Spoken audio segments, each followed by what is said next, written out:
ছাত্ৰ ছাত্ৰীসকল, আজি আমি নীতিশাস্ত্ৰৰ এটা বিষয় সদ্গুণ সম্পৰ্কে আলোচনা কৰিম। এই আলোচনাত থাকিব সদ্গুণৰ অৰ্থ আৰু প্ৰকৃতি। সমাজত প্ৰচলিত ৰীতি নীতি বা নৈতিক আদৰ্শ অনুযায়ী ব্যক্তিৰ আচৰণৰ নৈতিক বিচাৰ কৰা হয়। ব্যক্তিৰ আচৰণ বা চৰিত্ৰ অভ্যাস অনুশীলনৰ দ্বাৰা প্ৰকাশ পায়। সেয়েহে আচৰণৰ ভাল বেয়াৰ ওপৰত নিৰ্ভৰ কৰিয়েই মানুহৰ চাৰিত্ৰিক মানদণ্ড নিৰ্ধাৰণ কৰা হয়। এজন ব্যক্তি ভাল নে বেয়া, সৎ নে অসৎ মানুহজনৰ আচৰণৰ যোগেদি জানিব পাৰি। আচৰণ ভাল হ'লে মানুহজনক সদ্গুণৰ অধিকাৰী বুলি কোৱা হয় আৰু আচৰণ সমাজ বিৰুদ্ধ বা নীতি বিৰুদ্ধ হ'লে অসৎ গুণৰ মানুহ বুলি কোৱা হয়।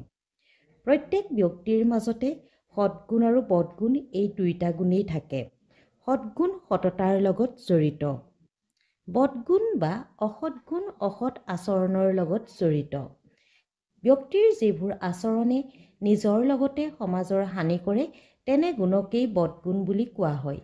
নীতিশাস্ত্ৰই সদ্গুণৰহে আলোচনা কৰে। সদ্গুণৰ অনুশীলনে বদগুণক অৱদমন কৰিব পাৰে। গতিকে সদ্গুণ হৈছে ব্যক্তিয়ে নৈতিক নিয়ম অনুসৰি কৰ্তব্য সম্পাদন কৰা আৰ্জিত মানসিক প্ৰৱণতা। সদ্গুণ শব্দটো ইংৰাজী ভাৰ্চু শব্দৰ প্ৰতিশব্দ হিচাপে ব্যৱহাৰ কৰা হয়।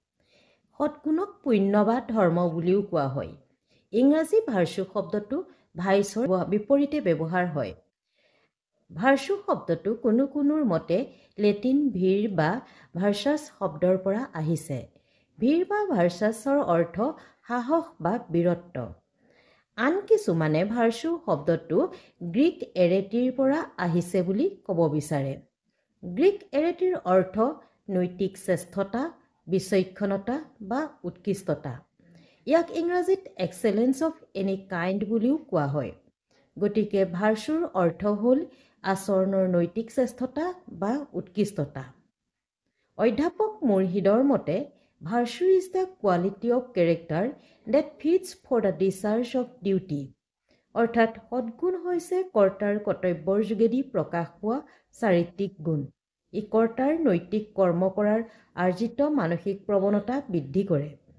গতিকে সদ্গুণ হৈছে নৈতিক আদৰ্শ অনুযায়ী কৰ্তাই সম্পাদন কৰা অভ্যস্ত ক্ৰিয়া। সদ্গুণৰ প্ৰকৃতি সন্দৰ্ভতে বিভিন্ন নীতিশাস্ত্ৰবিদে ভিন্ন ধৰণৰ মত পোষণ কৰা দেখা যায়। দাৰ্শনিক ছক্ৰেটিছৰ মতে জ্ঞানেই সদ্গুণ। Knowledge is virtue. দাৰ্শনিক এৰিষ্টটলে সদ্গুণক পুণ্য বা ধৰ্ম বুলি কৈছে। উইলিয়াম লিলিৰ মতে সদ্গুণ মানুহৰ কেৱল চাৰিত্ৰিক গুণেই নহয়, ই অভ্যস্ত ক্ৰিয়াও।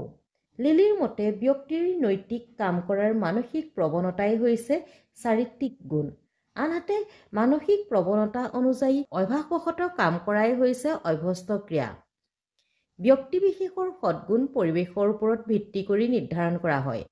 উদাহৰণস্বৰূপে এজন সৈনিকৰ সদ্গুণ আৰু এজন উদ্যোগপতিৰ সদ্গুণৰ মাজত পাৰ্থক্য আছে।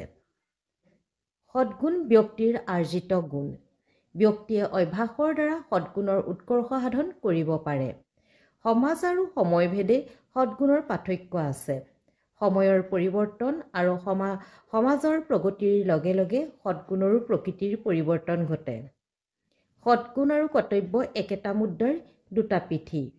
সদ্গুণ কৰ্তব্যৰ যোগেদি প্ৰকাশ পায়।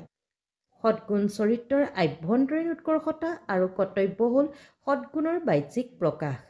উদাহৰণস্বৰূপে গুৰুভক্তি হ'ল সদ্গুণ আৰু শ্ৰদ্ধা, ভক্তি, সন্মান আদি সেৱাৰ মাধ্যমত গুৰুভক্তি প্ৰকাশেই হৈছে কৰ্তব্য।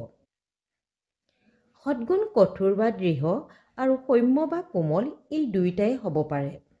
কঠোৰ বা দৃঢ় সদ্গুণ হৈছে শাৰীৰিক শক্তি, সাহস, পুৰুষত্ব আদি।